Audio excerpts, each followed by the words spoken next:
April Nelson, give her a hand.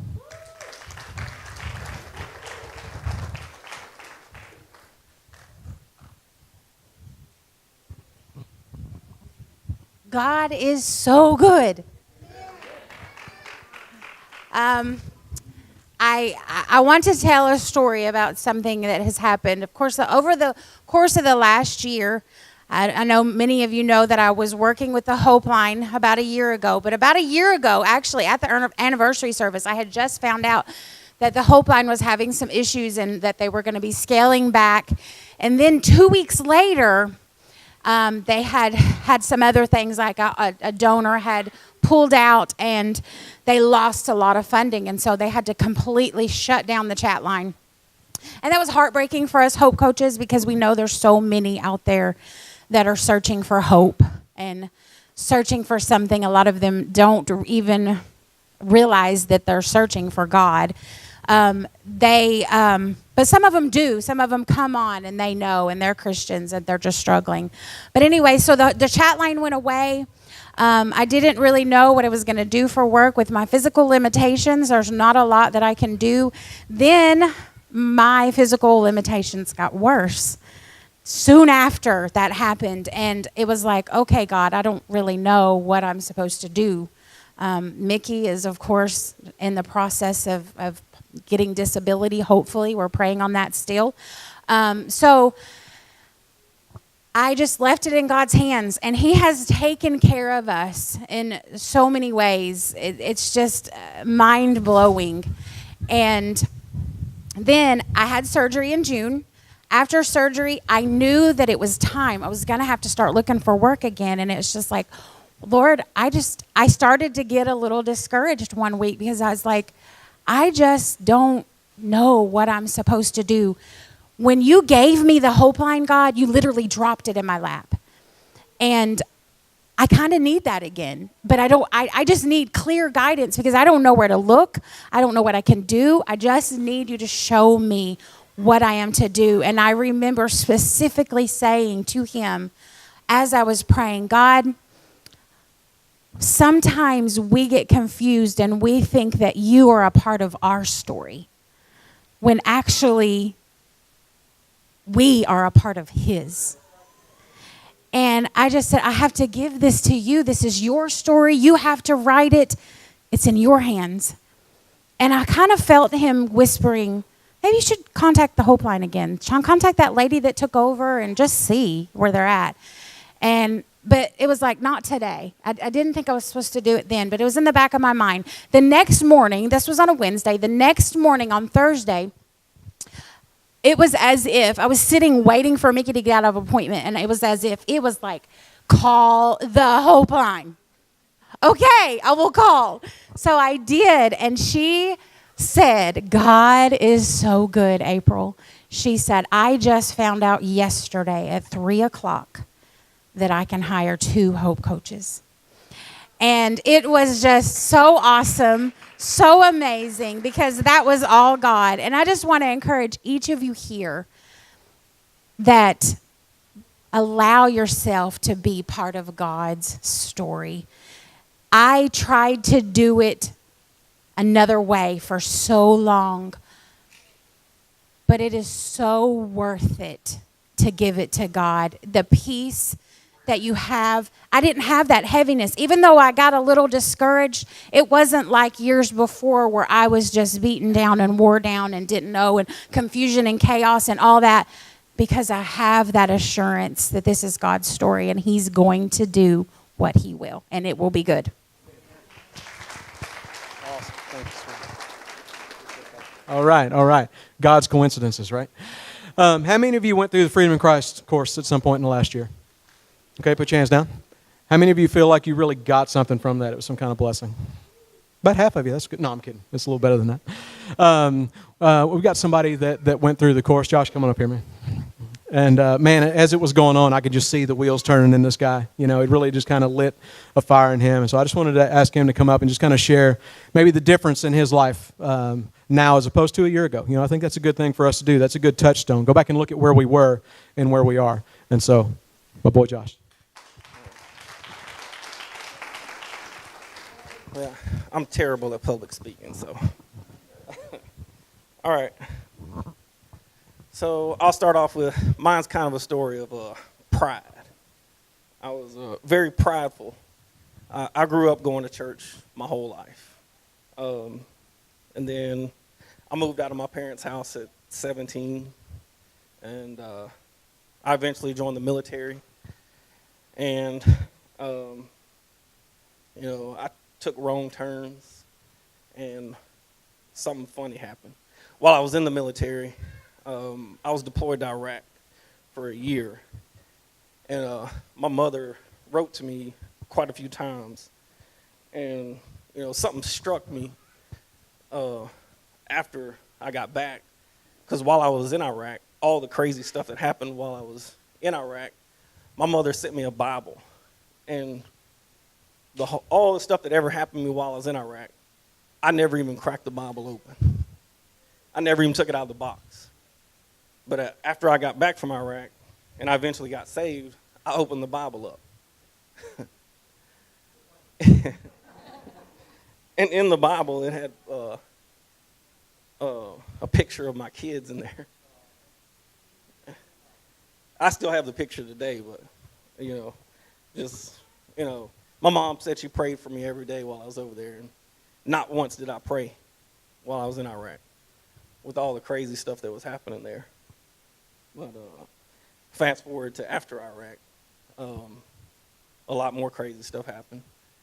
And I still, with the pride thing, I always thought that I could do it on my own. I thought I was saved before because, when I was like 13, I said that, that I accepted Jesus in my life. But the only reason I did it then was because everybody else was doing it. So after a lot of stuff happened, more crazy stuff, my mother passed away, and I blamed God for that. Because my mom was the biggest Christian I ever knew, prayed daily, and, it was, and a lot of things happened. My mother passed away, and then I had my second divorce. Then I lost my job at the same time, and, so a lot of things happened during that time. And then, I didn't even know it, but until later, after I met Sheila, that I had PTSD. And, I shut the world out. So, I didn't even have emotions. So my emotion was to just shut people off. I didn't smile. I didn't laugh. I don't even know how my kids put up with me. So, I eventually met Sheila, and, she got me to come to church here. And it was the first time I've been to church since I was about 16. And then one service was the candlelight vigil. And I felt the tug at my heart. And I just knew it was time. So I accepted Jesus into my life. And then we started going through the Freedom in Christ group. And then I knew something changed in me. So ever since then, every single day, I get up at 5 o'clock in the morning and I read my Bible. And I think I've only missed about 2 weeks, maybe 3 period of total not getting up at 5 o'clock in the morning and reading my Bible. And during that time, I can feel the separation. And I knew it, and even Sheila can tell you. She can tell when I'm not reading. And she'll tell me, she's like, what's wrong? Yeah, she tells me. Yeah, she'll like, what's wrong with you? What's going on? And I said, I didn't read this morning. Because she knows. Because it's just like a feeling, or I don't act right, or I don't know. But ever since I got saved and I did the Freedom in Christ group, at least I have emotions now. Well, so,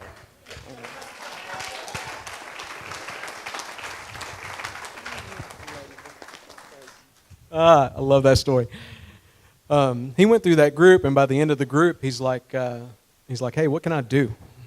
And I'm ready to do something. And I said, well, we got a group here. Why don't you just take over this group, and I'll just back out of the way, and you can have this thing. So that small group was birthed out of that, and they're getting ready to start up a new thing, and that's going on. God's doing stuff there. That's very cool. Let's see. We had somebody, Michael, didn't you speak last year? De Jesus? Yeah? He's got something else he needs to share, though. Come on up, Michael.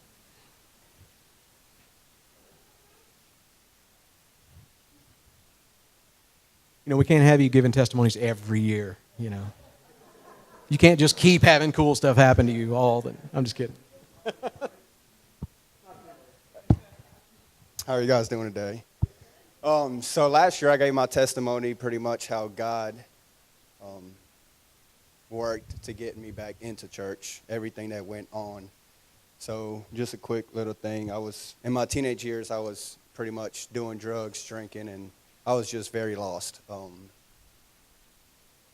And then about 2 years ago, I got a new job that allowed me to get back into church.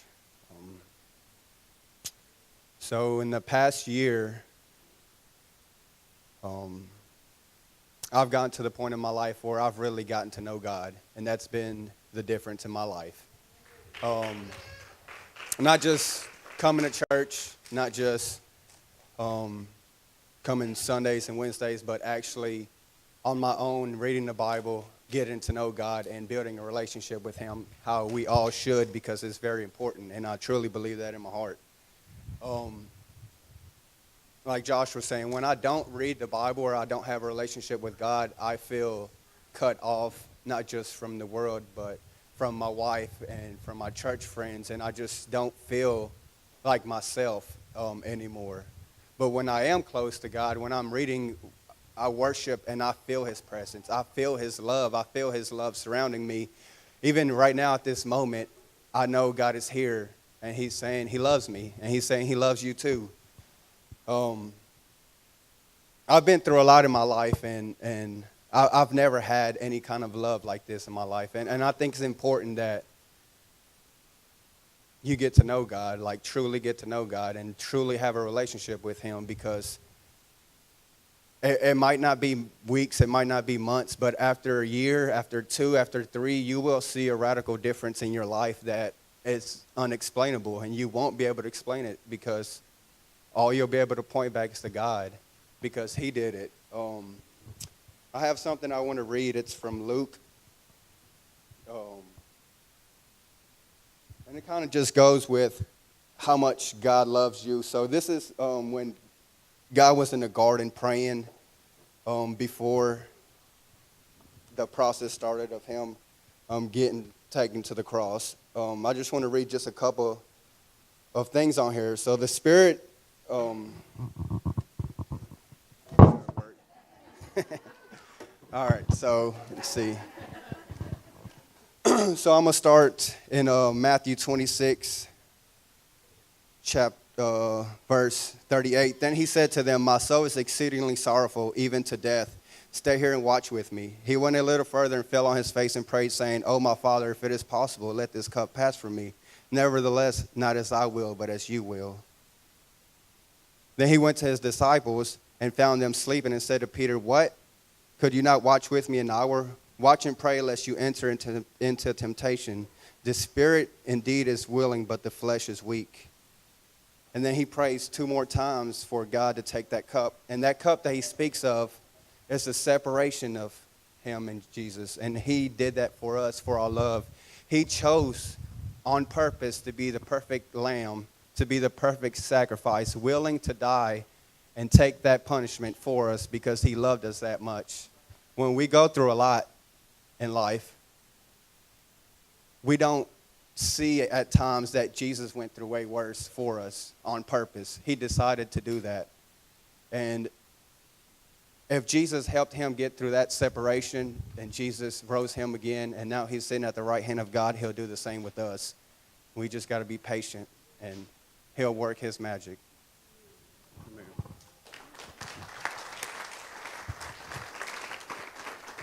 All right. Now, you gave a testimony last year. I did. You're getting baptized today.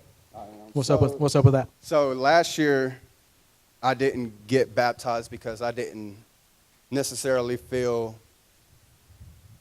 I didn't want to be a hypocrite. I didn't want to get baptized just to get baptized, just to say I was baptized. I wanted to get baptized because I felt once I get baptized, I truly want to be a follower of Christ. I'm a sin every day. I'm not perfect. I'm a fail. I'm a fall. But I know that God will be there to pick me up. Just like Paul said, of other sinners, I'm chief. And I feel the same way. I'm just a sinner. But I know now that with God on my side and in my heart, me really, truly wanting to follow him, I'm ready to take that step and actually get baptized. So that was very important to me in making my decision for that. So. All right. All right.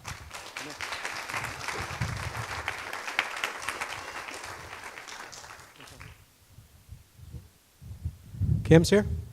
Wow. Wow. Look at you. You should probably just go ahead and come up here then. You know, a lot of people get nervous when it's time to share in front of the group and it's time to give their testimony, and sometimes they, come up with the wildest excuses why they can't do it. And she actually had herself put in the hospital yesterday, trying to get out of the day. And I talked to the cardiologist. I was like, she's got work to do. So they let her out this morning. And here's Kim Neal. I'm sorry.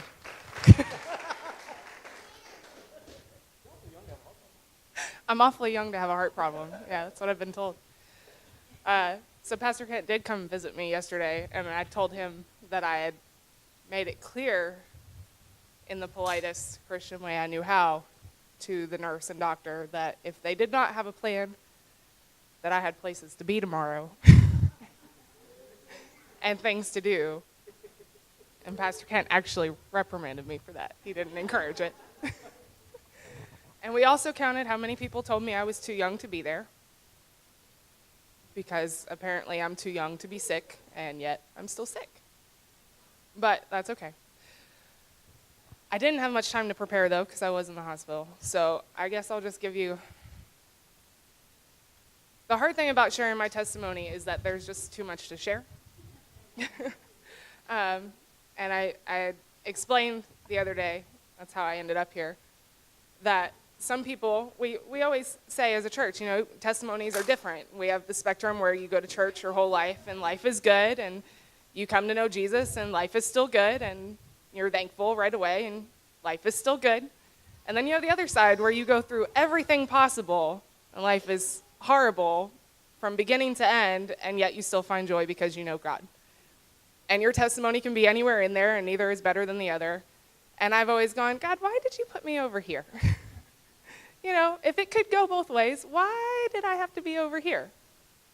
But the reason is because I'm also very insecure. And I always think everything's my fault. I'm sorry. I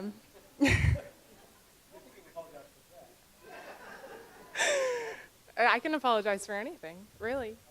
But I always think everything's my fault, and I always think I'm not good enough, and how could God possibly love me if I'm going through this, that, and the other? Like, the enemy's really good. We forget that sometimes, but he's really good at what he does. Like, he knows my insecurities, and he's in here a lot.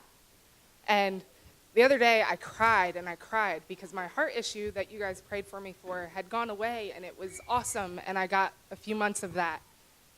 And now it's back. And the devil's really good at that, if he really loved you, if God was really so powerful, and obviously I love God, and my relationship is firm, and so I was rebuking that in my head. I know this isn't from you, God. Please get rid of this. I know this isn't from you. And then we're in Sunday worship, and I'm going, I feel so disconnected. None of these songs are making sense to me, God. Like I showed up today, and I was ready for yesterday to be gone. And then we get through half the sermon, and I can't tell you what it was about because I wasn't really there. I was in my head. Sorry. And then Pastor Kent asks for testimonies, and they were beautiful. I went to church, and I had a good life, and I remember, though, the only thing that I heard in that was, "This is why, Kim." because it's not as easy for you. I have to do big things. And we're putting things on the altar, and I'm going, oh yeah, I have a stack of things to lay at that altar. I was abused as a kid, and it was horrible, and I had a teacher who loved me and put me in for Lighthouse Christian Camp, and that's where I came to know Jesus. I was sent for a week to get away from what didn't feel like a very good home life, and I told somebody there about the abuse I had gone through, and they thought I had already told somebody, so there was no reporting or anything that had to go through that. But truth was spoken to me that day, and I heard it. And that was where my journey started, and God knows I'm in the details. Like, the details matter to me. And so I walked the rest of my life as the best Christian that I knew how at 13 years old, with no guidance at home, just this 1 week at Christian camp. And I didn't do a very good job. And then I met my husband, who also knew Jesus. You know, we both knew Jesus, but we weren't following him very well. And it came to a point where we had 2 kids, and life was really hard, and things were going poorly. And yet we still looked happy to the world, but we weren't, really. And I heard a song on K-Love that was probably the least inspirational song. You know, it was like a party song for Christians. It was great. But it meant nothing. It wasn't like, you're a good, good father or anything that would bring me to tears. But it got stuck in my head, and I sang that song like it was the jam for weeks. And I remember just going, Nathan doesn't like new people. We're never going to go to a church. It's not going to happen. But if you could get me in a church, God, I would go. Please bring me to a church. Please. And I talked to Nathan. He's like, I don't really like new people.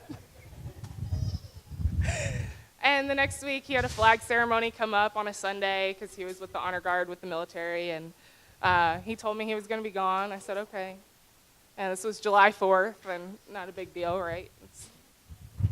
He's going to be gone for a flag ceremony on Independence Day. That makes sense. And the next week, on my birthday, exactly a week later, Nathan says, hey, happy birthday. You want to go to church? What? He said, well, you see, I don't have to meet new people because my flag ceremony was at the church.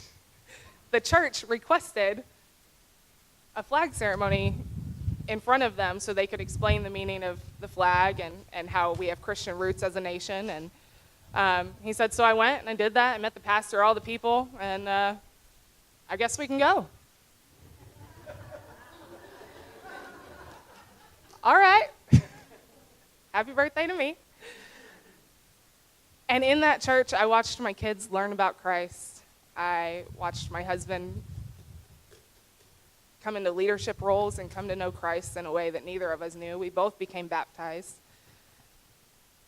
We started doing impossible prayers with my kids as we were leading Awana and just begging the Lord, if you could just bring my family to church, this family that does not like your people at all.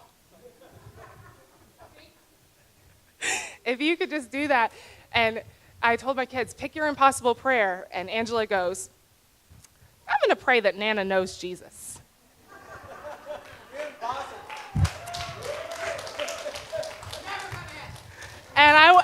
And me, the great Christian mother that I was, went, oh, honey.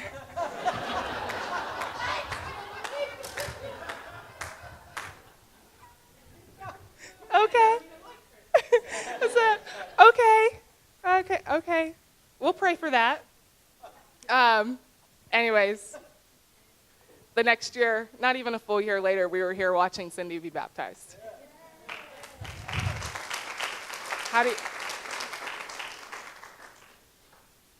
That's amazing. That's amazing. My abuse, I showed up at a foster agency and told them I wanted to be a foster parent, and they said, your abuse is too substantial. I don't believe that you could be that for any kid. The trauma that they are going to go through and move into your house is going to give you memories of your own trauma, and we can't license you. I went to counselors and all kinds of things to prove that I was fit, and they still denied me. And we tried another agency, And in that agency, they fast forwarded us, told us we were going to have this beautiful sibling group of 4 girls, and that they already had the kids for us. We just need to get you licensed, and you'll have to get a new house, and you'll have to do this. You don't have room for them. And we did. We got rid of our house, and we got a new one, and it was expensive and crazy, and I don't know how it happened, but God. And then last minute, our girls weren't our girls anymore. And we had room to take these 2 kids that weren't adoptable, but needed a home all the same. And we said, okay. But we're still going to hold out for those 4 girls because they might come back. So we can't keep them. That's what we kept saying. We can't keep them. We can't keep them. We'll love them. You guys have met Sam and Asher. So that was a lie. But in that process, to get the kids that God knew we were going to have, we had to get ready for 4 kids. We didn't want 4 kids. We told them we wanted 2. There were things where the back seat of our car, to be able to transport them, we had to buy the seat that was going to take 5 months to manufacture. And we needed it by the weekend. And I called this company and I said, is there any way? And she said, funny enough, somebody ordered that exact seat about 5 months ago, and they don't need it anymore. Okay. All of that stuff to say that in my darkest moments, that's why testimonies are so far and wide, because I couldn't have been the church girl who grew up in a hometown with good parents and a good family and no trauma, who also happened to believe in God. It wouldn't have worked. I'm too insecure for that. I needed proof, and he's called me to big things, but they've been more about his relationship with me in so many ways than they could have ever been for anything I ever did. So fast forward to the end of my story to tell you that the details matter to me, and that church that I went to sparked a love for these kids and for this life and people that were hurting like me that nobody saw. And I just always wanted to have a hand in it, and I did. And I never knew who put me up to be in this Christian church camp or whatever, or how I ended up there, or that it would ever matter at all, until we were sitting in Calvary Chapel listening to the testimony of Al Henson and the Lighthouse Christian Camp that he started. And how beautiful that was to me, that now I get to be a part of the Bocchio home and blessing other kids who are me.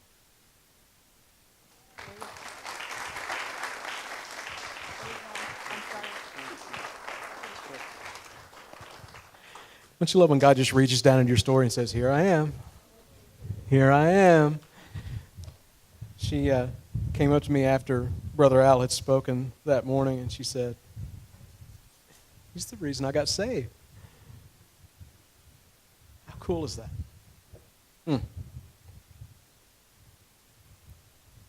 Thank you guys for the testimonies. I know there's a lot of others, and we can't share them all here, but they need to be shared. So make sure you're sharing your story. Make sure your but God story is getting out there, because you never know who that's going to encourage. You never know whose day that is going to flip from bad to good. You never know how what you went through might be the exact same thing that they're going through, and they really needed to hear that, because they're not seeing the silver lining in the cloud. They're not seeing the sunshine behind the clouds. And that's kind of what the message I wanted to share with you is about today, is how God uses us to strengthen one another, and He's such the perfect one to do it. And I don't think we always really get that. I think sometimes we take that for granted. You know, we all appreciate sympathy.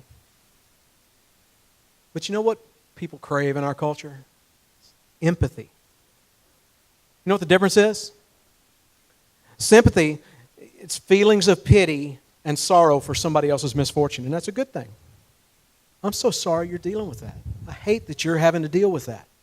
That's a real thing, and that can be an encouragement. It's not a bad thing at all. But empathy is way more intense than that. The literal definition for empathy is the ability to understand and share the feelings of another person. That's a whole other level. Whole other level. Sympathy says, I see how sad or angry or depressed you are, and that bothers me. It really bothers me, because I want you to feel better. Can I help you feel better?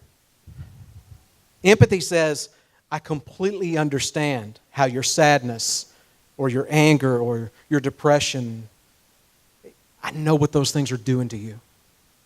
I know exactly what that feels like because I've experienced that myself. This is what helped me get through that. This is how God reached out to me, and I believe He's going to reach out to you now through me. That's what empathy does. Our culture supports sympathy, but it absolutely craves empathy. And we see that. Look around. We have support groups for everything, right? And that's a good thing. Gatherings of people who have had the same background or the same issues, the same problems, whatever it is that you've gone through, there's a support group for that.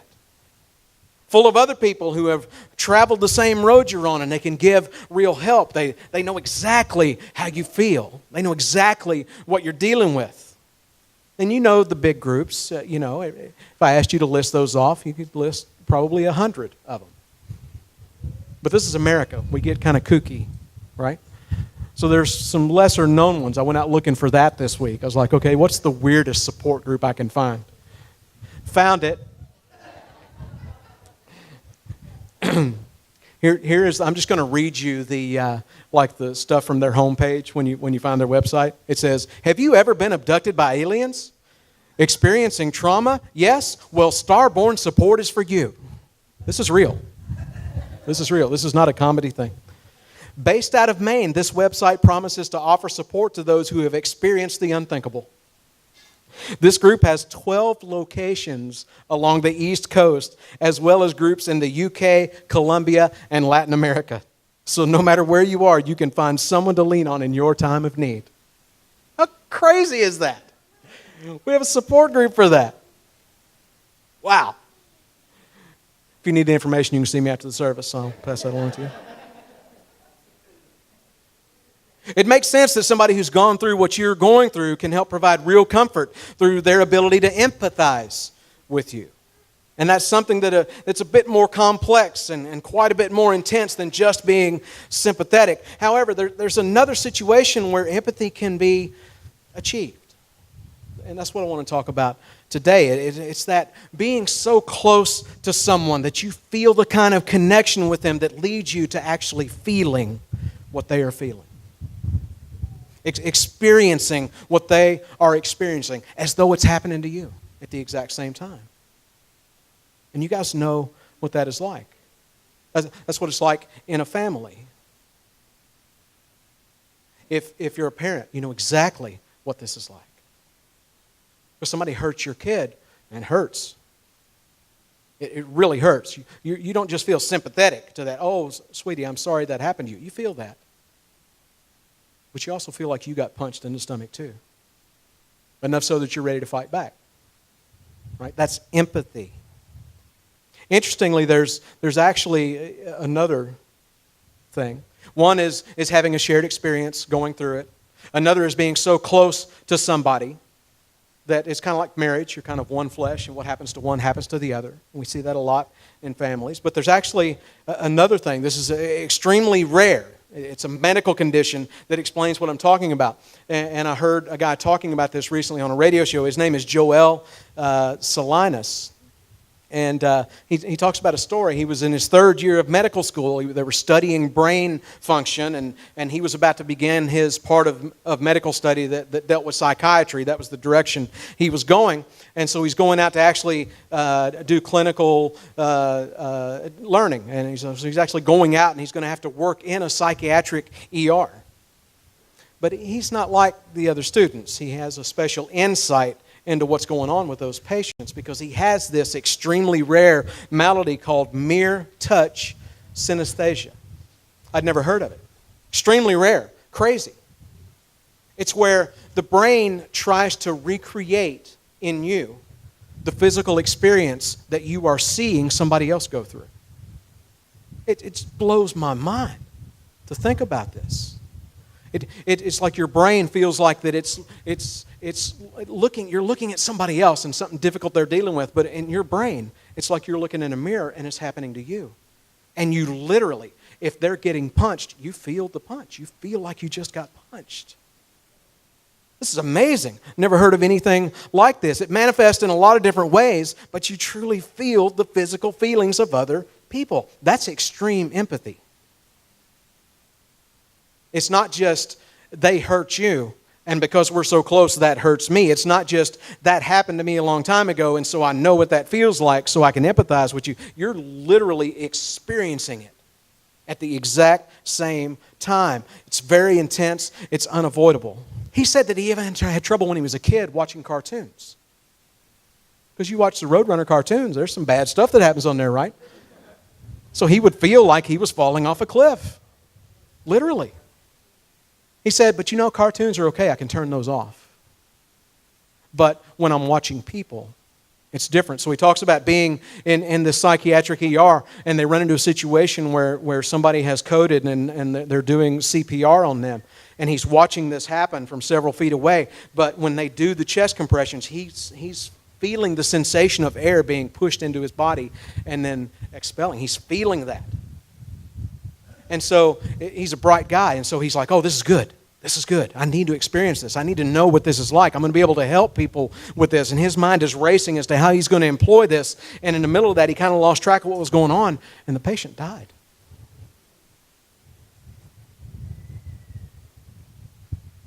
And his brain thought he died. He said, I just felt empty. And he said, I can't even really describe it. It's just, I don't know. I didn't feel anything. And so he actually had to go find a restroom and stare at himself in the mirror to convince his brain that he was still alive and that he was okay. That's how intense his empathy is. That's extreme empathy. He knows what it feels like because he's literally experiencing it too. If you're married, again, chances are you have an idea what this is like. Once God takes the two and makes one flesh, then when your husband or your wife hurts, you do too. Because it's happening to one person existing in two separate bodies. Now, I've experienced the same thing in another way, and I think some of you are going to be able to relate to this. That's the connection we have as followers of Christ. I'm listening to the testimonies today, and I'm like, yeah, I remember that. I remember what that felt like. I know exactly what you mean when you say that.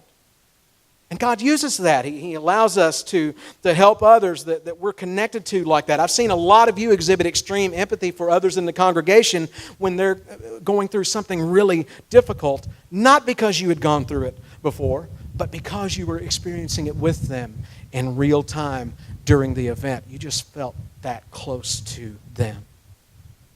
It's the kind of connection that can only be described as family. One cohesive unit that experiences everything together. And I've seen that in this fellowship. And it can be heartbreaking, but it's very sweet. It's very special. It's something a lot of people don't have. And I wouldn't trade it for anything. Although, it gets hard. We've seen some really hard things happen to some people we care very much about. And we've experienced that together. Reminds me of what Jesus said in Matthew chapter 12. He said, while he was still talking to the multitudes, behold, his mother and brothers stood outside seeking to speak with him. See, they thought he was nuts. His family is starting to worry about him because he's not eating, he's not drinking, he's not taking care of himself. All he wants to do is teach. And in this marathon teaching session, it's so full they can't even get in the building, so they send word through the other folks. It's like, hey, your mom and your brothers want to see you. So then one said to him, look, your mother and your brothers are standing outside seeking to speak with you. But he answered and said to the one who told him, who is my mother and who are my brothers? And he stretched out his hand toward his disciples and said, here are my mother and my brothers. For whoever does the will of my Father in heaven is my brother and my sister and my mother. And I know what he means. And some of you may know too, even though you may never have thought of it in this context. You may not have realized that you really get this. But I tell you when it really hit home for me. There was a time when I experienced a tremendously difficult attack from a very close family member. It was a psychological sucker punch like I'd never experienced before. It happened 10 minutes before the Wednesday night service started in my office. And so that happens. And literally, it was just like the wind got knocked out of me. I didn't know what to do. I couldn't gather my thoughts. I didn't know what we were going to do that night. And I walk into the sanctuary, and everybody's sitting around there waiting for me, right? Okay, it's time to start. And they can see, man, something's not right with this dude. They could just see it. And I just went up, and I sat down on the altar there, and I just told them what happened. So, guys, I don't even know what to do with this, but here's what just happened. Having this conversation I thought I was supposed to have, and I was supposed to have that. God told me to have that conversation with this family member, and it ended with them saying they would never speak to me again, ever.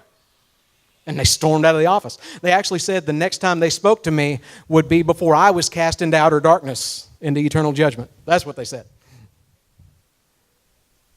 Oh, time for the service to start. So I go in and I shared this with everybody. I'm devastated. I can't gather my thoughts. I shared the whole story with my church family, and they took part of that burden from me. They came up and they gathered around and they laid hands on me and they prayed for me and they cried with me, and my burden was lifted because they literally took some of it with them. It opened my eyes to what I think a church body is really supposed to be. Connected. I grew up in churches that did not have that. Nothing close to that. Nothing vaguely resembling that. And I believe that's exactly what it's supposed to be. And I think we're on course to really be that in an intense way. I think God has been preparing us more and more and more. Because here's the truth. This is a built-in support group for whatever you're facing. If you will allow it to be that. Even aliens. Anybody need to testify about an alien abduction? Now's the time. We care.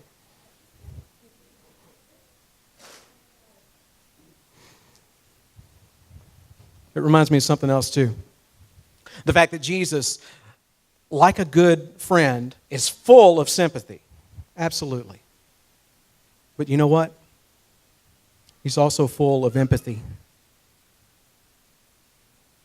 Because he has heart knowledge, not just head knowledge, of every difficulty you will ever face, of every pain you will ever feel. Do you feel like an outcast? Do you feel unappreciated? Do you feel misunderstood? Do you feel despised?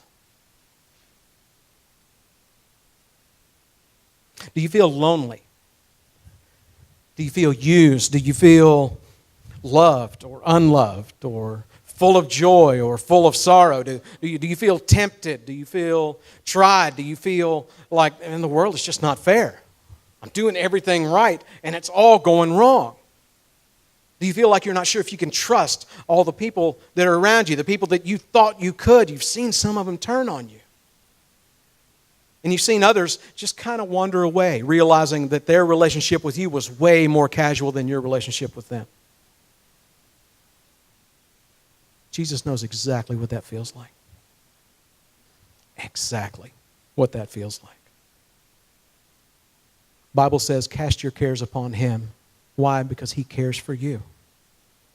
He cares. He has sympathy. But the kind of sympathy that comes from the fact that he literally knows what it feels like to deal with what you are dealing with. That's the kind of friend we have. He is the God-man. He's fully both sides of that coin, God and man. Michael DeJesus lent me this book, and there's this book by Timothy Keller called Encounters with Jesus. I recommend it. But there's a specific part in there where he looks into a specific event Jesus was involved in, and he gains huge insights into Jesus' ability to empathize with us. I'm just going to read it. You will have heard this, most of you, before, but in John chapter 11, now a certain man was sick, Lazarus of Bethany, the town of Mary, and her sister Martha, the town of Mary and her sister Martha, sorry. It was that Mary who anointed the Lord with fragrant oil and wiped his feet with her hair, whose brother Lazarus was sick. Therefore the sisters sent to him, to Jesus, saying, Lord, behold, he whom you love is sick. When Jesus heard that, he said, this sickness is not unto death, but for the glory of God, that the Son of God may be glorified through it. He said that to his guys where he was. He wasn't with them.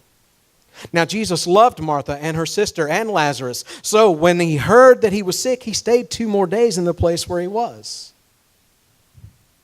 Then, after this, he said to the disciples, let us go to Judea again. And you drop down a few verses and it says, so when Jesus came, he found that he had already been in the tomb 4 days. Lazarus is dead. Now Bethany was near Jerusalem, about 2 miles away, and many of the Jews had joined the women around Martha and Mary to comfort them concerning their brother. Now Martha, as soon as she heard that Jesus was coming, went and met him, but Mary was sitting in the house. Now Martha said to Jesus, Lord, if you had been here, my brother would not have died. But even now I know that whatever you ask of God, God will give you. Jesus said to her, your brother will rise again. Martha said to him, I know that he will rise again in the resurrection at the last day. Jesus said to her, I am the resurrection and the life. He who believes in me, though he may die, he shall live. And whoever lives and believes in me shall never die. Do you believe this? She said to him, yes, Lord. I believe that you are the Christ, the Son of God, who is to come into the world. And when she had said these things, she went her way and secretly called Mary, her sister, saying, the teacher has come and is calling for you. As soon as she heard that, she arose quickly and came to him. Now, Jesus had not yet come into town. He was still in the place where Martha had met him, about 2 miles away. Then the Jews who were with her in the house and comforting her, when they saw that Mary rose up quickly and went out, they followed her, saying, she's going to the tomb to weep there. Then when Mary came where Jesus was and saw him, she fell down at his feet, saying to him, Lord, if you had been here, my brother would not have died. Therefore, when Jesus saw her weeping, and the Jews who came with her weeping, he groaned in the spirit and was troubled. And he said, where have you laid him? They said to him, Lord, come and see. Jesus wept. Jesus, as creator, as healer, as God, knows that Lazarus will rise and the family will be restored in real time, here on earth. Not the resurrection. Now. He knows he's still going to heal Lazarus even though he is dead. Because he's God and he can do that. Jesus, as man, as friend, as brother, he feels the painful sting of death in exactly the same way that Mary and Martha do. He's emotionally invested. Fully God, fully man. Whole range of emotions. In Hebrews it says, seeing then that we have a great high priest, Jesus, who has passed through the heavens, Jesus the Son of God, let us hold fast our confession. For we do not have a high priest who cannot sympathize with our weaknesses. You do the word study, that word really should be empathizes. It doesn't just mean he feels sorry for it. It means he feels it. He has felt it. He can relate to it. We do not have a high priest who cannot sympathize with our weaknesses, but was in all points tempted as we are, yet without sin. Let us therefore come boldly to the throne of grace that we may obtain mercy and find grace to help in time of need. And so I want to end with 2 invitations today. 1, if you haven't given your life to Jesus Christ, if you have not yet accepted his gift of salvation by grace through faith in him, then you're on your way to hell when you leave this place. But it doesn't have to be so. That can change right here, right now, today. Today can be your day of salvation by believing in your heart that he is God, that he put on human flesh but didn't sin, that he died and rose again, that he paid the debt you owe for your sin so that you wouldn't have to. Michael talked about it earlier. He experienced the feeling of this total separation from God the Father. Total darkness. Think about it. On the cross, he said, my God, why have you forsaken me? He was experiencing all of the emotion that went with that, all of the effects of that darkness. And he did that so you would never have to. And today, if you believe in your heart that that's true, not just think that it's true, but if you feel it, if you feel connected to that, and if you profess that with your mouth, that he is the Christ, you are saved from that moment forward. That's all there is to salvation. Discipleship is learning how to follow Jesus. We can talk about that later. That's a long conversation. The gospel, being saved, is a short conversation. It is that simple. And that's the first invitation today. So if that's a decision you have made today or you make before you leave here today, come see me. We're doing baptisms in the creek. It's a great day for that. Second invitation.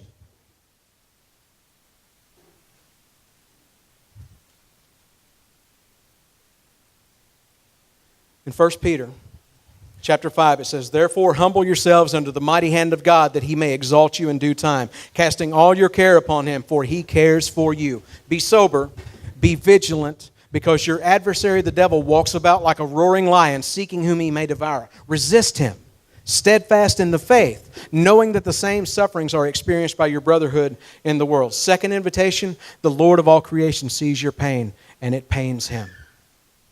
He sees your loss, and he feels it. He sympathizes and he empathizes with you. Second invitation, cast your cares on the Lord, for he cares for you. You're trying to carry that on your own, it will grind you into the ground. We were never meant to carry all those burdens. Cast your cares on him. Why? Because he cares for you.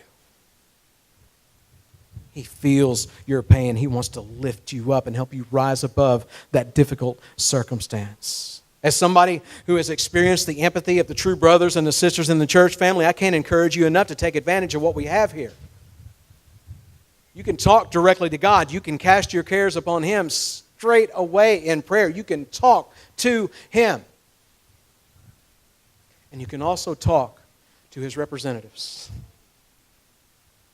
You can also do what I did on that Wednesday night and just blah. Don't hold it back. Just let it out. Why? Because these people care about you. This is family. One of us stumbles, somebody else picks them back up. Somebody else is doing great, and we all ride that wave. Because we're connected like that. And I believe that's how it's supposed to be. And I believe it's going to get to be even more so. I believe we're going to need it to get even more true as we go forward. Because I think the place around us is going to fall apart. I think we're going to need each other like we have never needed one another before. Get plugged in. Get close. Be part of the body. Let's take care of one another. You know, that's one of the illustrations that the Bible uses for us, the body of Christ. Why that illustration? Because a body, if you get an infection in one part of your body, doesn't your whole body feel the effects of that? If that gets healed, doesn't the whole body feel better? We're supposed to be that connected to one another.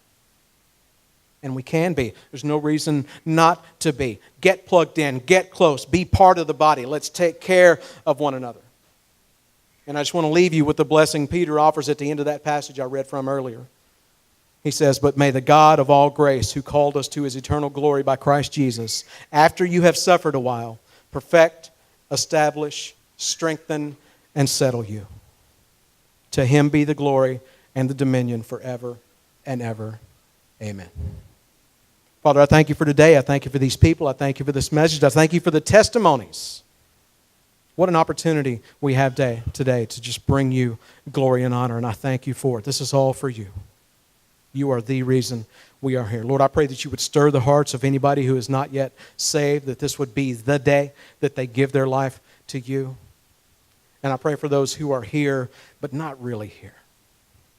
They're still just checking the attendance of the church service off of their list. They know they should do it, and they don't feel great when they don't do it, so they are doing it, but they're not getting everything out of it that you have intended for it. And so I lift those folks up to you today too, Lord. I'm just asking for the blessing. I'm asking for the healing of salvation, the healing of loneliness from not being connected to the body. All of those things, we give it to you and ask for you to do what only you can, which is change the course. Change the course. Change the story. We love you and we praise you. It's in Jesus' name. God's people said, amen. All right, if you're getting baptized,